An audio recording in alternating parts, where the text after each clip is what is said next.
আসসালামু আলাইকুম দর্শক, আশা করি সবাই ভালো আছেন। দর্শক বন্ধুরা, আপনারা কিন্তু ভিডিওর মাধ্যমে সবসময় ভিয়েতনাম স্টাইলের গেটগুলি দেখে থাকেন, যারা পকেট পাল্লা ব্যবহার করে না। তো আমরা কিন্তু এই গেটে কোনো পকেট পাল্লা রাখিনি।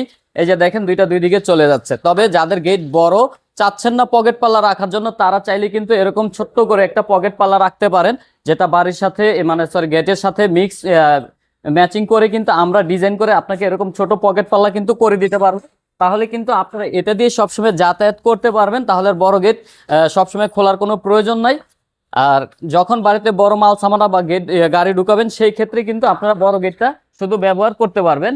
আর আমাদের গেটগুলি কিন্তু খুব স্মুথ হয়, একটু যদি আপনারা দেখেন এইভাবে কিন্তু আপনারা খোলামেলা করতে পারবেন। আরেকটা বিষয় আমি একটু ক্লিয়ার করে দিই, আমি অনেক সময় ধাক্কা দিতেছি, এইভাবে চলে আসতেছে, এটা কিন্তু কখনোই আসবে না। এটা আমরা গেট কমপ্লিট করার ক্ষেত্রে নিচের যে লকটা সেটা এখনো খুলে রাখছি, যার কারণে এরকম লড়তেছে চড়তেছে।